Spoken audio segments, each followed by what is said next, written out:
नमस्कार दोस्तों, मैं अविनाश कुमार आप सभी लोगों का फिर से एक बार अपने दिल से स्वागत करता हूं हमारे चैनल में। जो व्यक्ति नए हैं कृपया हमारे चैनल को सब्सक्राइब करें और जो बेल का बटन दिया गया है उसे दबाना ना भूलें। इससे क्या होगी कि जो हमारी लेटेस्ट वीडियो आएगी वो सबसे पहले आपके पास पहुंचेगी। और यदि हमारी वीडियो हमारी ज्ञानवर्धक बातें यदि आपको अच्छी लगती है तो कृपया लाइक करें, साथ में शेयर करना ना भूलें कि आपके दोस्त यार परिवार में अधिक से अधिक जानकारी उन्हें मिल सके और खुद से वो अपनी कुंडली का विश्लेषण कर सके। आज मैं आपके सामने पेश कर रहा हूं, एक कुंडली का विश्लेषण करने जा रहा हूं कि उस कुंडली में हम लोग किस प्रकार देख सकते हैं कि क्या हमारे भी कुंडली में इस प्रकार के योग बन रहे हैं कि नहीं बन रहे हैं, जो हमें ऊंचाइयों तक ले जाएंगे। अर्थात मैं आज UPSC, IAS, IPS, IFS and IRS की कुंडली शेयर करने जा रहा हूं, जिससे आप पता कर सकते हैं कि क्या आपकी कुंडली में भी वो योग बन रहे हैं, क्या वो डाटा आपकी कुंडली में दिख रहे हैं कि वो आप इस ऊंचाइयों तक पहुंच सके और आपका भी जो इच्छा है आईएएस बनने का वो पूर्ण हो सके। हम लोग तो जानते हैं दोस्तों, बहुत लोग हमारे देश में, बहुत बच्चे जिनका ख्वाब रहता है आईएएस बनना, आईपीएस बनना, आईएफएस बनना, आईआरएस बनना, लेकिन उनमें से कुछ लोग ही उस मुकाम पर पहुंच पाते हैं। इसका कारण कभी आपने जानने का प्रयास किया? क्या आपको लगता है कि जो नहीं पहुंच पाते हैं वो मेहनत नहीं करते हैं? दुगनी मेहनत करते हैं फिर भी नहीं पहुंच पाते हैं। उसका कारण जानिए। उसका कारण मैं आज आपको बताने जा रहा हूं। जिस प्रकार हमारे जीवन में श्वास लेना, खाना खाना इत्यादि बहुत महत्वपूर्ण है, उसी प्रकार हमारे जीवन में हमारी कुंडली का एक बहुत बड़ा योगदान रहता है। हमारे ग्रह किस घर में बैठे हुए हैं उसका बहुत बड़ा योगदान रहता है, जिसके कारण हम अर्श से फर्श तक जा सकते हैं और फर्श से अर्श तक जा सकते हैं। चलिए डिले न करते हुए मैं इस वीडियो को आगे बढ़ाता हूं। थोड़ी सी वीडियो लंबी हो जाएगी दोस्तों, कृपया, लेकिन इसमें बहुत सारी ज्ञानवर्धक बातें आपको मिलेगी। और एक सवाल मैं आपको इसके अंत में दूंगा और जो भी दर्शक इसका सही जवाब देंगे मैं उनका एक सवाल का जो प्रिडिक्शन है वो मैं फ्री में करूंगा। यदि आप लोग मुझसे अपने कुंडली का या अपने जीवन में किसी भी प्रकार के घटित होने वाले जो हमारे इवेंट होते हैं, अर्थात पढ़ाई कैसी होगी, नौकरी कब लगेगी, नौकरी कहां लगेगी, शादी कब होंगे, शादी के बाद लाइफ कैसी रहेगी, बच्चे होंगे कि नहीं होंगे, मेरी हेल्थ कैसी रहेगी, ये सारी चीजें मैं आपको अवश्य बता सकता हूं।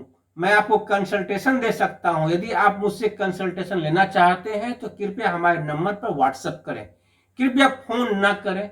चलिए हम लोग आगे बढ़ाते हैं दोस्तों। मैं पहले अपनी स्क्रीन को छोटा कर लेता हूं, वो थोड़ी सी लंबी रहेगी वीडियो, इसमें मैं बहुत सारी चीजें आपको बताऊंगा दोस्तों। चलिए यहां एक देखिए चार्ट आपको दिख रही होगी, ये एक आईएएस ऑफिसर्स की चार्ट है। इनका जन्म 1965 ईस्वी में हुआ था।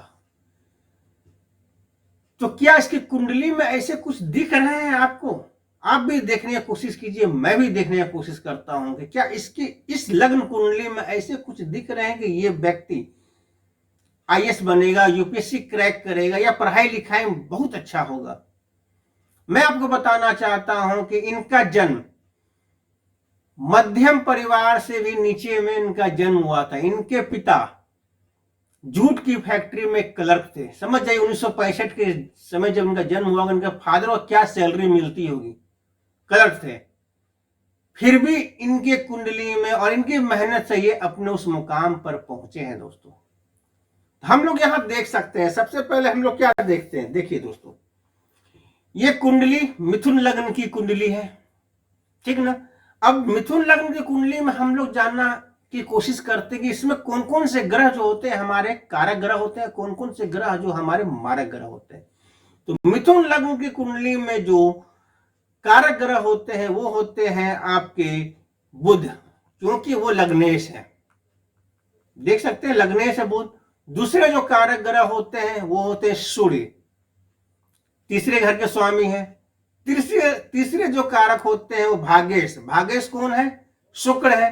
तो शुक्र भी हमारे इस कुंडली में कारक ग्रह होते हैं। और चौथे जो कारक ग्रह होते हैं वो होते हैं हमारे नवमेश, नवमेश कौन है? शनि है, ये भी कारक ग्रह होते हैं। तो मारक ग्रह कौन कौन से हो गए? सबसे पहले मारक ग्रह हो गए आपको चंद्रमा, दूसरे मारक ग्रह हमारे गुरु हो गए। केंद्र अधिपति का दोष इसमें लग रहा है, दो दो केंद्र को लेके बैठे हुए हैं, इसलिए हमारे मारक ग्रह हो गए गुरु। तीसरे मारक ग्रह कौन हो गए? तीसरे मारक ग्रह हो गए हमारे मंगल। और चौथे मारक ग्रह कौन हो गए दोस्तों? चौथे मारक ग्रह आप देख लीजिए यहां पर हो गए केतु, ठीक है। तो इसके इष्ट देवता कौन हुए? इसके इष्ट देवता शुक्र होते हैं दोस्तों। जिनकी भी आपको मिथुन लग्न की कुंडली होती है वो शुक्र भगवान की पूजा करें, धन की इच्छा अवश्य प्राप्त होगी। अब हम लोग देखते हैं कि क्या इसके कुंडली में उच्च प्रशासनिक योग थे कि नहीं थे। तो हम लोग किसी भी कुंडली में सबसे पहले लग्नेश को देखते हैं, उसके बाद पंचमेश को देखते हैं, नवमेश को देखते हैं, फिर कर्मेश को देखते हैं। क्या है कि हम 10वें घर व्यवसाय को देखा जाता है, 10वें घर हमारे गवर्नमेंट का, 10वें घर से हम सरकारी योग को देखते हैं दोस्तों। तो सबसे पहले हम लोग देखते हैं क्या? लग्नेश को। लग्नेश कौन हुए? बुध हो गए। बुध जाके कहां बैठे हुए हैं?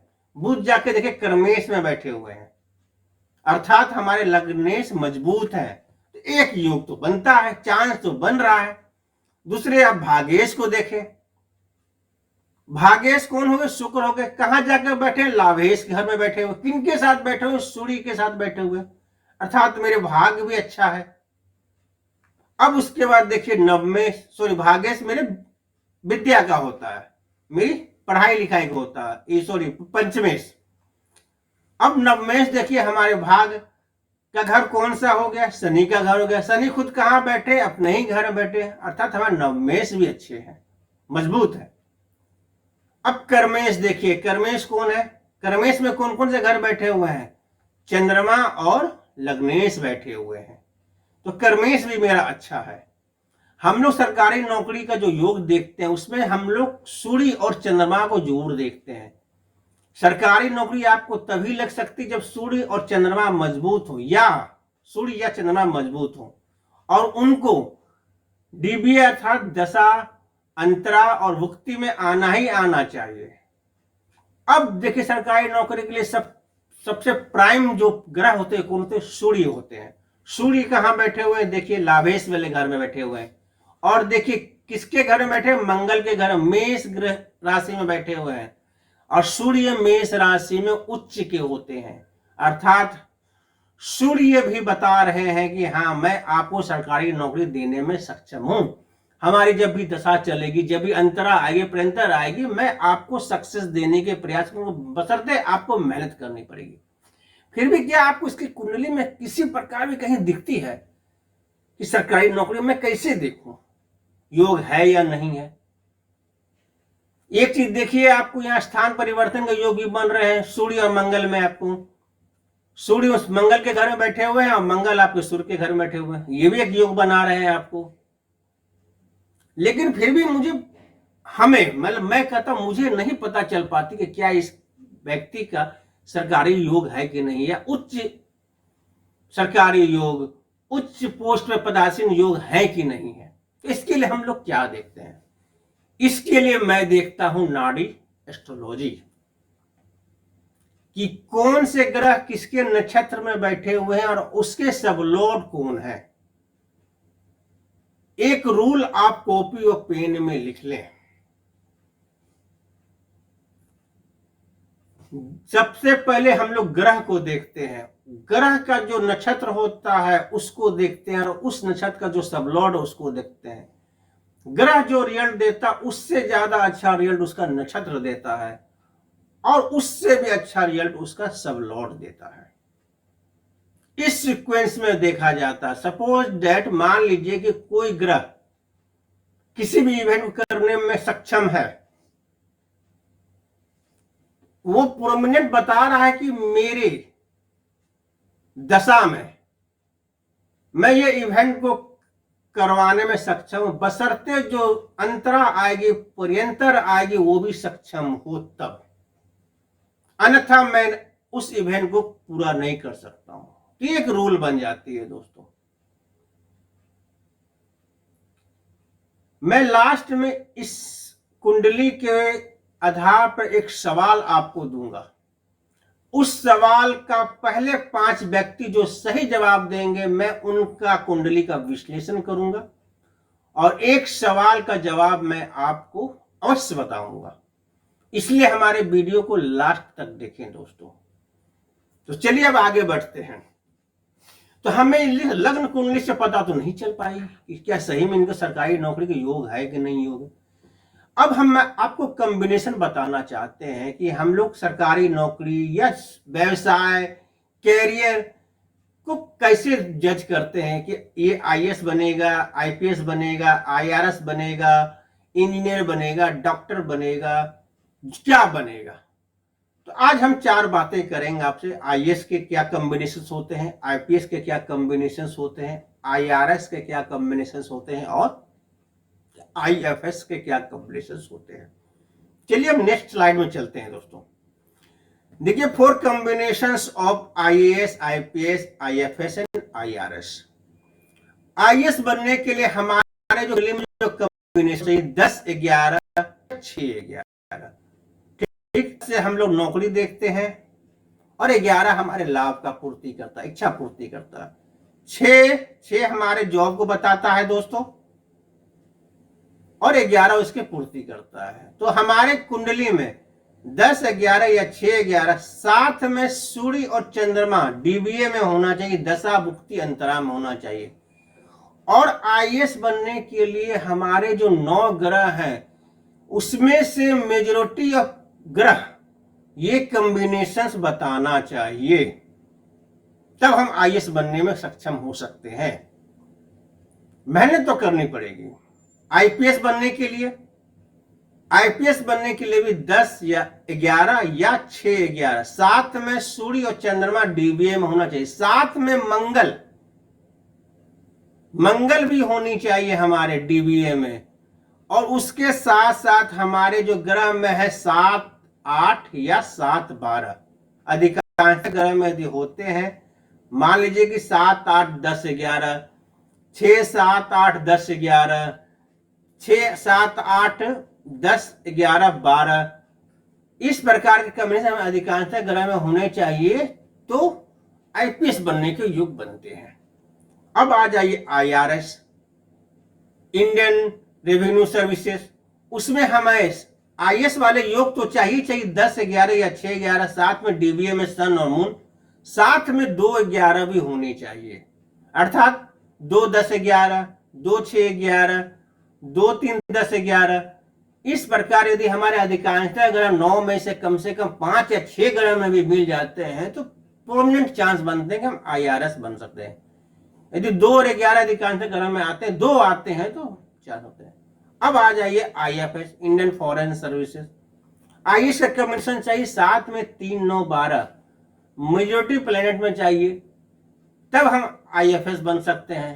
3, 9, 12 क्या बताता है? 3 छोटी दूरी बताता है, 9 आपको लंबी दूरी बताता है और 12वां आपको विदेश बताता है, सेटलमेंट बताता है। तो ये हो गया आईएफएस वाले कोड।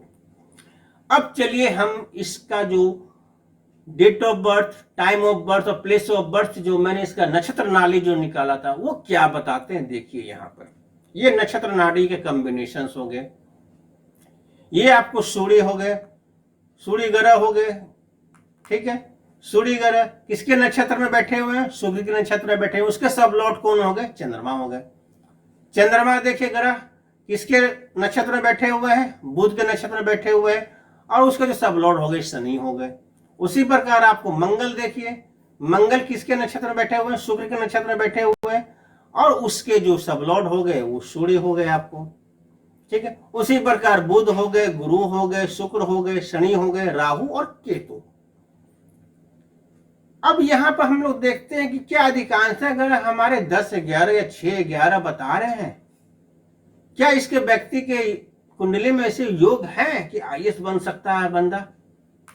तो चलिए हम इसको मार्किंग करते हैं, देखिएगा आराम से स्थिर से देखते चलिएगा दोस्तों। जो अच्छे ग्रह होते हैं 10 11 हमारे अच्छे ग्रह होते हैं, सपोर्ट करते हैं सरकारी नौकरी को। अच्छे 8 12 निगेट करते हैं। छठा घर यदि 10 11 के साथ है, उसके साथ 8 या 12 नहीं है, तो छठा घर हमारे 10 11 को सपोर्ट करेगा।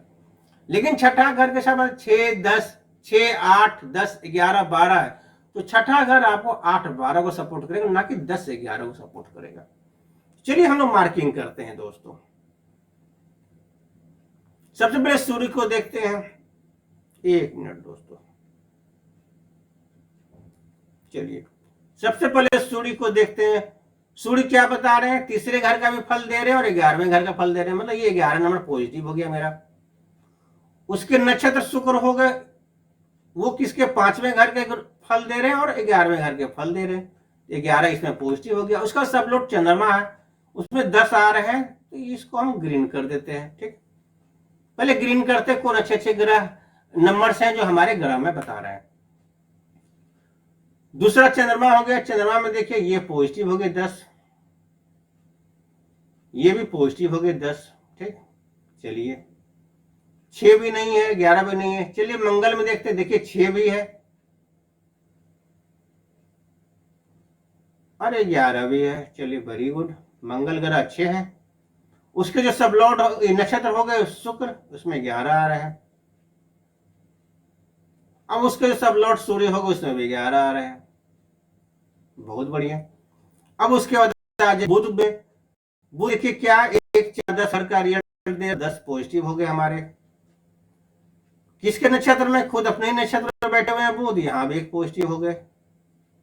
उसके सब लॉर्ड कौन हो गए, देखिए शुक्र हो गए, ये इसमें 11 आ रहे हैं, ये पॉजिटिव हो गए हमारे लिए। गुरु को देखिए, गुरु खुद क्या बता रहे हैं, 7 10 और 11 बता रहे हैं, मतलब बहुत अच्छे हैं ये गुरु। नौकरी के एवज बहुत अच्छे हैं ये, मेरी सरकारी नौकरी एकदम पक्का दिलवाएंगे ये। किसके नक्षत्र बैठे हुए हैं, सूर्य के नक्षत्र बैठे हुए हैं, जो 3 11 बता रहे थे, इसमें 11 पॉजिटिव हो गए। और उसके जो सब लॉर्ड हो गए शुक्र हो गए, ये 11 बता रहे हैं। चलिए ये भी बढ़िया है। शुक्र को देखिए, शुक्र 5 11 बता रहे हैं, 11 12 बता रहे हैं, तो 11 नंबर अच्छा हो गया। अपने ही नक्षत्र में बैठे हुए हैं शुक्र, तो ये 11 हो गया। और उसमें सब लॉर्ड हो गए गुरु, बहुत बढ़िया हो गया, 10 11 आ गया। देख लीजिए सब लॉर्ड देखिए कैसे हेल्प करता है आपको, नक्षत्र और ग्रह को, आपके इवेंट को किस प्रकार सब लॉर्ड सपोर्ट कर रहा है। और सब लॉर्ड बहुत ज्यादा पॉजिटिव रिजल्ट देता है, अच्छा या बुरा। अब शनि को देखते हैं। शनि 8 9 बता रहा है, चलिए इसमें कोई 10 11 6 नहीं है। किसके नक्षत्र में बैठे हुए हैं, देखिए शनि बैठे हुए हैं गुरु के नक्षत्र में। गुरु क्या बता रहे हैं, 10 11। और इस नक्षत्र को सपोर्ट करने के लिए खुद गुरु अपने ही सब लॉर्ड हो गए, तो डबल फायदा हो गया। देखिए इसमें 10 11 10 11। ठीक है, अब आ जाइए राहु। राहु देखिए क्या बता रहे हैं, 5 7 10 11 12। चलिए इसमें 2 घर अच्छे हैं, पॉजिटिव है हमारी सरकारी नौकरी के लिए। किसके नक्षत्र में बैठे हुए, चंद्रमा के नक्षत्र में राहु है, इसमें 10 नंबर पॉजिटिव हो गया। और चंद्रमा को जो सब लॉर्ड है वो कौन है, शुक्र है, फिर इसमें 11 नंबर पॉजिटिव हो गया। ठीक है, अब केतु आइए, 3 6 7 8 9 10 11 बता रहे हैं, मतलब 2 देखिए 3 ग्रह अच्छे हैं, एक 10 हो गए, एक 6 भी आ गए और 11 भी आ गए। ठीक है, किसके नक्षत्र में है, देखिए आपको बुध के नक्षत्र में है, इसमें 10 आ गए। आएंगे सब लॉर्ड हो गए, चंद्रमा हो गया। ये तो हमारे पॉजिटिव हो गए। अब नेगेटिव भी देख ले, नेगेटिव कौन कौन से हैं। चलिए मैं आपको नेगेटिव भी दिखा देता हूं दोस्तों, हर ग्रह के। सबसे पहले आप सूर्य को देखिए, सूर्य में कौन नेगेटिव है, 12 नंबर नेगेटिव है, इसको रेड कलर से कर लीजिए, घेर लीजिए। चंद्रमा में देखिए कौन से नेगेटिव है, देखिए 8 नंबर नेगेटिव, 6 8 12 में बोला हूं नेगेटिव होता है। ठीक है, मंगल में देखिए 12 नंबर नेगेटिव है। अब मंगल में एक बात देखिए, 12 नंबर नेगेटिव है, ये 6 नंबर को मैं पॉजिटिव किया था, लेकिन 6 नंबर किया देखिए 12 नंबर मिल गया। अब मेरा ये 6 नंबर मेरा नेगेटिव हो गया, ये साथ देगा 12 का, ना कि 11 का वो साथ देगा। इस प्रकार कुंडली का हम लोग विश्लेषण करते हैं। एक बार फिर से मैं कहना चाहता हूं कि आप मेरी वीडियो को लास्ट तक देखें। मैं उसमें एक सवाल आपसे पूछूंगा, जो पहले 5 व्यक्ति उस सवाल का सही जवाब देंगे, मैं उसका एक सवाल फ्री में बताऊंगा। और दोस्तों, यदि आपके अपने जीवन में किसी प्रकार की परेशानी आती, कोई इवेंट आप जानना चाहते हैं, शादी नहीं हो रही, बच्चे नहीं हो रहे हैं, जॉब नहीं लग रही है, तो आप मुझसे कंसल्ट कर सकते हैं। मेरे नंबर पर आप मैसेज कर सकते हैं, लेकिन ये पेड सर्विस रहेगी दोस्तों। चलिए फिर आगे बढ़ते हैं। अब देखिए मरकरी को देखते हैं। मरकरी में नेगेटिव देखिए 1 है, इसको भी लाल से घेरा कर देते हैं। गुरु को देखिए, गुरु में भी 1 आ रहे हैं, इसको भी लाल से घेरा कर देते हैं। शुक्र को देखिए, शुक्र में 2 आ रहे हैं, ये 12 हो गया। अरे यहाँ भी ये भी 12 हो गया, आगे 6 8 नहीं है। शनि में देखिए, शनि में ये ऊपर 8 आ रहे हैं, चलिए इसको घेर दिए। और तो कोई बुरे घर नहीं, 6 नहीं है। राहु में देखिए ये 12 आ रहे हैं, चलिए ठीक, इसको भी घेर दिया। एक नीचे भी 12 आ रहे हैं, इसमें 2 घर बुरे हो गए। केतु में देखिए, ये देखिए 8 आ रहे हैं। अब इस केतु को भी देखिए, जिस प्रकार आप मंगल को देखिए उस प्रकार केतु को देखिए। ये छठा घर 10 11 को सपोर्ट कर रहा था, लेकिन जैसे ही 8 घर आ गया तो ये छठा अपने दोस्त को देख लिया, तो ये अपने दोस्त का साथ देगा, अर्थात यहाँ पे 6 घर, छठा घर भी हमारा नेगेटिव हो गया। अब ओवरऑल आप कुंडली को देखिए दोस्तों, क्या हमारे मेजॉरिटी प्लैनेट बता रहे हैं कि हमें सरकारी नौकरी के योग है कि नहीं है? क्या डिनाई कर रहे हैं? मैंने क्या बोला था, आईएएस बनने के लिए 10 11 या 6 11, साथ में डीवीए दशा भुक्ति अंतरा में सूर्य या चंद्र होना चाहिए, और मेजॉरिटी प्लैनेट सपोर्ट करना चाहिए 10 या 6 11 को। हम इस कुंडली में देख सकते हैं दोस्तों, सूर्य भी आपको देखिए 11 11 10 बता रहा है, चंद्रमा देखिए आपको 10 10 बता रहा है, मंगल देखिए 11 11 बता रहा है।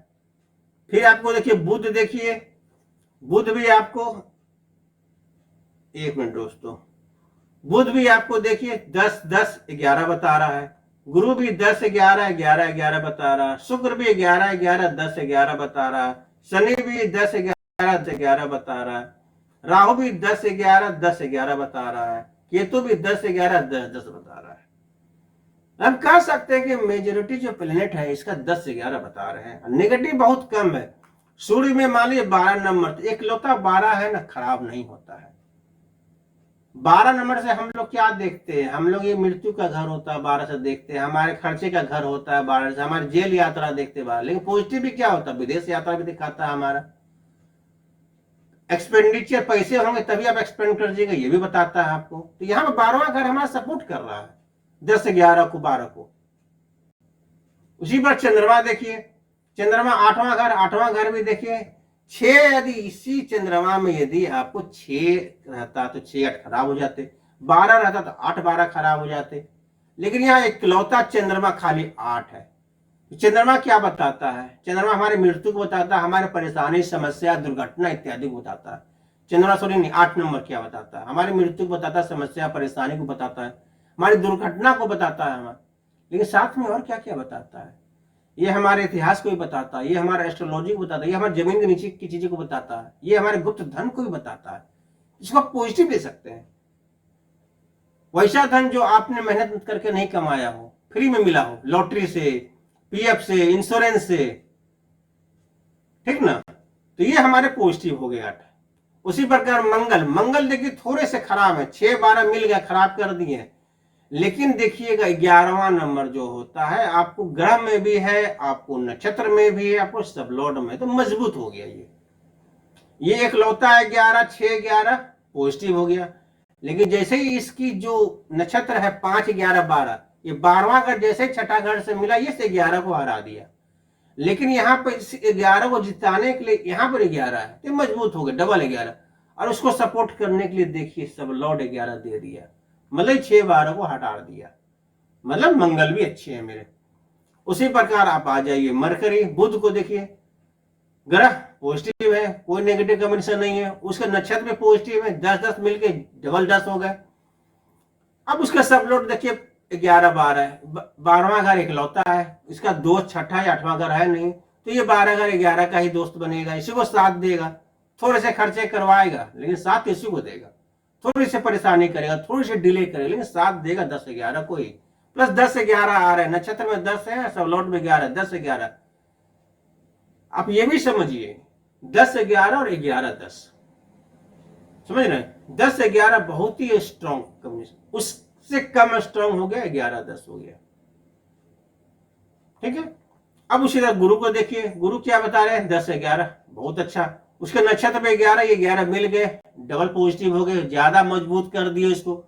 और नीचे देखिए उसका सबलोट 11-12, 12वां घर फिर एकलौता है, बेचारा कुछ नहीं कर सकता है, अकेला क्या बाहर करेगा, तो ये मजबूत हो गए गुरु भी। शुक्र भी मजबूत है। अब यहाँ देखिए शुक्र क्या है, खुद 5-11-12, चलिए ये 11-12 50-50 हो गए, ना जीतेगा ना हारेंगे, नीचे भी 50-50 न्यूट्रल हो गए, लेकिन देखिए उसका जो सब लॉट 10-11 बहुत स्ट्रांग हो गए शुक्र भी। फिर शनि देखिए ऊपर में, अब ग्रह में 8-9 है, कुछ एकलौता 8 कुछ नहीं बोल सकता, साथ में 6 रहते या बाहर रहते तब खराब मानते हम। ठीक है, प्लस देखिए उसका जो सब लॉर्ड नक्षत्र है गुरु है 10-11, उसका सब लॉर्ड 10-11, तो सबसे ज्यादा स्ट्रांग हो गए आपको शनि। शनि हमारे नौक मतलब काम धंधे के कारक होते हैं। फिर राहु देखिए 10-11 इकलौता 12 है, इसका ही साथ देगा, उसका नक्षत्र 10 है, 10-10 मिलके और मजबूत हो गए और सब लोड भी मजबूत हो गए। उसी प्रकार केतु हो गया, मतलब इसके तो मैं कह सकता हूँ कि 100 में 100% चांस तो पूरी बनती ही बनती है इसके सरकारी नौकरी के, और अच्छी खासी सरकारी नौकरी के।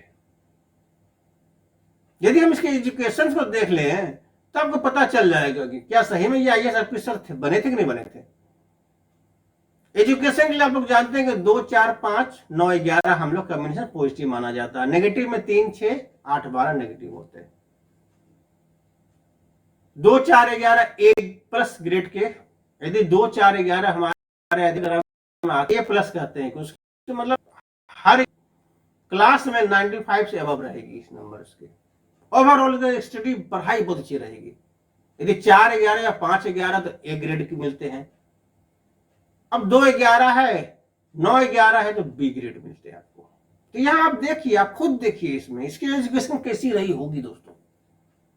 देखिए सन 5-11 बता रहे हैं, चंद्रमा आपको 4-9 आ रहे हैं, 2-4-9 आ रहे हैं, नेगेटिव वाला नहीं है। मंगल देखिए 5-11 बता रहे हैं, आप देखिए मरकरी भी देखिए 5-11 आ रहे हैं, गुरु भी 5-11 आ रहे हैं, शुक्र भी 5-11 आ रहे हैं, शनि भी आपको देखिए 9-11-11 आ रहे हैं, राहु भी आपको 5-11 आ रहे हैं, 5-11, केतु भी देखिएगा आपको यहाँ पर 9-11 आ रहे हैं आपको, फिर 4-11 भी मिल रहे हैं, मतलब ओवरऑल पढ़ाई बहुत बढ़िया रहेगी इसकी। तो ये बंदा क्यों नहीं IAS निकालेगा, IPS बनेगा, तो जिस फील्ड में जाएगा उसमें टॉप पर रहेगा ये बंदा। अब हम लोग देखते हैं कि इसकी जो पीरियड है, ठीक, क्या कि मैंने बोला कि IAS बनने के लिए, IPS बनने के लिए, किसी तरह की कोई भी सरकारी नौकरी के लिए हमें DVA में सूर्य की होना बहुत ही जरूरी है, या चंद्रमा की होना। तो हम लोग इसका DVA देखते हैं। मान लीजिए 1965 का डेट ऑफ बर्थ इनका है, मान लीजिए 1965 का डेट ऑफ बर्थ है, तो 65 से मान लीजिए कि सरकारी नौकरी के लिए क्या 20-25 साल मान के चलिए, 25 साल से 30 साल के बीच में लोग प्रयास करते हैं। मैंने भी प्रयास किया था, मैं भी सरकारी नौकरी में हूँ, ठीक ना, मेरी भी जो 25 साल 26 साल में लगी थी। फिर भी हम 20 से मतलब 22 से 25 मान के चलते, 22 से 30 मान के चलते चलिए। यदि हम 65 से 20 जोड़ते हैं तो 65 से 20 कितने होते हैं, 85 से 1985, ठीक है। इनकी जो IAS की जो जॉब लगी थी 1991 में लगी थी। 1991 देखते हैं, उससे एक साल पहले मतलब 89 से चेक करते हैं कौन सी दशा चल रही थी, कौन सी अंतरा चल रही थी, कौन सी पर्यंतर चल रही थी। चलिए देख लीजिए, ये मैं यहाँ पर महादशा का ये उल्लेख किया हूं। जैसे ही इनका जन्म हुआ था सबसे पहले बुध की दशा चल रही थी, बुध के बाद शुक्र की दशा चल रही थी। बुध की दशा इनकी 1986 में खत्म हो गई थी। बुध के बाद केतु की दशा 1973 में खत्म हो गई थी। शुक्र की दशा 1993 में खत्म हुई थी, ठीक है। तो मैंने क्या लिया 89 से 91, मतलब उस समय शुक्र की दशा चल रही थी। शुक्र क्या बता रहे हैं देख लीजिए, आप यहां देख सकते हैं शुक्र क्या बता रहे हैं, 5 मतलब 11 11 10 11, मतलब शुक्र दशा सपोर्ट कर रही है आपके आईएएस बनने के लिए, आईपीएस बनने के लिए, आईआरएस बनने के लिए और आईएफएस बनने के लिए, मतलब यूपीएससी क्रैक करने के लिए सपोर्ट कर रही है शुक्र की दशा। ठीक है, अब उसके बाद देखते हैं शुक्र की दशा में कौन कौन सी अंतरदशा आई होगी। सबसे पहले शुक्र में शुक्र आया होगा जो 77 में खत्म हुआ, फिर शुक्र में आपको सूर्य आए होंगे जो 78 में खत्म हुआ, मंगल आए 79 में खत्म हुआ, मंगल आए 80 में खत्म हुआ, राहु आए 83 में खत्म हुआ, गुरु आए 86 में खत्म हुआ, शनि आए 89 में खत्म हुआ। उसके बाद शनि के बाद देखिए कौन आए, बुध आए। चलिए मैं शनि को हटा देता हूं, शनि तो स्ट्रांग है ही, आपको यहां दिख ही रहा है। मैं शनि को हटा के मैं बुध को ही ले लेता हूं। चलिए क्लियरिटी आपको आएगी। शनि में तो 100% होनी थी यदि उम्र कम ना होती तो। ठीक है, चलिए बुध को ही देख लेते हैं। शनि के बाद बुध की आपके अंतर्दशा आएगी। बुध क्या बता रहे हैं देख लीजिए, 10 10 11 बहुत पॉजिटिव है, नेगेटिव घर 12 है, 7 देंगे 11 का, मतलब हमारी दशा भी मैच कर गई, हमारी अंतरदशा भी मैच कर गई। ठीक है, अब प्रियंतर दशा में हमें सन या मून होनी चाहिए। मैंने बोला था क्या कि भाई आईएएस बनने के लिए, यूपीएससी निकालेंगे सरकारी नौकरी के लिए, हमें कम से कम सूर्य और चंद्रमा तो होनी चाहिए डीबीए में, अन्यथा मैं नहीं क्लियर कर पाऊंगा। एग्जाम तो आज दे दूंगा, रिजल्ट मुझे तभी मिलेगी जब सूर्य की प्रेजेंस डीबीए में हो या चंद्रमा की प्रेजेंस डीबीए में होनी चाहिए, प्लस पॉजिटिव भी होनी चाहिए सूर्य या चंद्रमा। मैंने इसका भी बनाया हुआ देख लीजिए। मान लीजिए कि शुक्र में बुध, अब देखिए शुक्र में बुध, शुक्र में बुध, बुध आएंगे पहले, शुक्र में बुध, बुध के बाद कौन आएंगे, केतु आएंगे, शुक्र में बुध, केतु के बाद कौन आएंगे, शुक्र आएंगे, शुक्र में बुध, शुक्र के बाद कौन, सूर्य आएंगे। वो सूर्य का जो टाइमिंग था दोस्तों अक्टूबर 1990, जो चंद्रमा का उसके बाद प्रियंतर दशा आई जो खत्म हुई थी अप्रैल 1991, इस बीच में ये सिलेक्ट हो गए थे। इस प्रकार हम लोग कुंडली का दोस्तों अध्ययन करते हैं। ठीक है, और कुछ चीजें मैं बताना चाहता हूं दोस्तों आपको कि क्यों ही ये आईएएस बने, आईपीएस क्यों नहीं बने, आईआरएस क्यों नहीं बने और आईएफएस क्यों नहीं बने। आईपीएस के लिए 7 8 या 7 12 चाहिए मुझे, परमानेंट 10 11 के साथ साथ 7 8 और 8 12 चाहिए मेजोरिटी प्लेनेट में। आप देख सकते हैं कि 7 8 मेजोरिटी प्लेनेट में नहीं है। सूर्य में नहीं बता रहे हैं, चंद्रमा में खाली 8 बता रहे हैं, चलिए चंद्रमा मान लीजिए 1 ग्रह हो गए, मंगल में 12 बता रहे हैं, चलिए 2 ग्रह हो गए, लेकिन 7वां ग्रह होना चाहिए था, इसलिए 7 8 या 7 12 में बोला था, इसलिए कोई नहीं, इस सबको इग्नोर कीजिए। बुध 7 नहीं है, गुरु देखिए 7 बता रहे हैं, लेकिन 7 12 देखिए मिल नहीं पा रहे हैं, नक्षत्र नहीं बता रहे हैं, इसलिए इसको मैच नहीं होने दे रहा, ये 7 को 12 से मिलने नहीं दे रहा। शुक्र देखिए 7 12, एक शुक्र बता रहे हैं 7 12, शनि 7 8, चलिए एक शनि बता रहे हैं, राहु 7 12, चलिए एक राहु बता रहे हैं, केतु 7 8, चलिए केतु बता रहे हैं, मतलब 9 में से 5 ग्रह बता रहे हैं।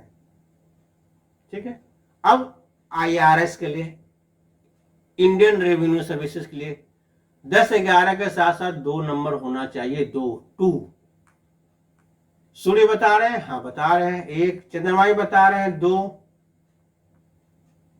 उसके बाद आ जाइए आपको राहु बता रहे हैं 3 और केतु बता रहे हैं 4, मतलब ये भी मतलब 5 नंबर, 5 ग्रह नहीं बता रहे, 4 बता रहे हैं।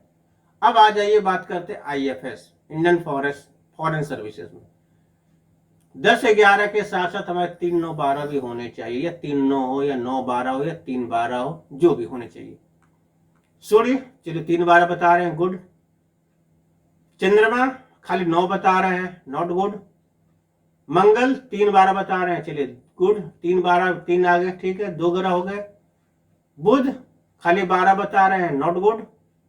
गुरु 3 12 बता रहे हैं, चलिए ठीक है, 3 ग्रह हो गए आपको। शुक्र 12 12 बता रहे हैं, 3 और 9 नहीं है, इसको भी हटाइए। शनि खाली 9 है, इसको भी हटाइए, 3 12 नहीं है। राहु 12 12, इसमें भी 3 9 नहीं, इसको हटाइए। केतु 3 9, चलिए 4 ग्रह, मतलब 5 ग्रह नहीं बता रहे, मतलब परमानेंट ग्रह। मैं क्या बोल रहा हूँ, कम से कम 9 में से लगभग 6 7 ग्रह होने चाहिए। इसी प्रकार ये इंसान जो है, ये व्यक्ति जो है, ये आपको IAS क्रैक किए, ठीक ना। 1991 बैच है। अब मेरा सवाल आप लोगों के साथ ये है, ये व्यक्ति को हरियाणा कैडर मिला था, ठीक है। इनका जन्म कलकत्ता में हुआ था, ठीक है। ये कुछ साल पहले बहुत चर्चित हुए थे एक लैंड के केस में, जो बहुत ऊंचे घराने के जो व्यक्ति थे, ठीक ना, जिनके परिवार में से प्रधानमंत्री भी थे, फैमिली परिवार में जो कोई प्रधानमंत्री भी थे, उनको लैंड के इशू में अरेस्ट किया गया था। ये केस सुप्रीम कोर्ट तक चली थी। तो आपका सवाल है कि इनका नाम क्या है और इनकी एजुकेशन कहां से हुई है। आशा है दोस्तों आपको ये वीडियो बहुत अच्छी लगी होगी। यदि कुछ भी आपको इस कुंडली से रिलेटेड कुछ समस्या हो, समझने में कोई भी परेशानी आ रही हो, तो मुझे कमेंट में जोड़ दीजिए, लिखिएगा, मैं अवश्य उसका जवाब दूंगा। जो पहले 5 व्यक्ति सही जवाब देंगे उसका मैं एक सवाल फ्री में बताऊंगा। और किसी को भी कुछ भी मुझसे कंसल्टेंसी लेना है तो कृपया हमारे नंबर में, व्हाट्सएप नंबर में कांटेक्ट करें, चार्जेबल है। राधे राधे, जय माता दी दोस्तों।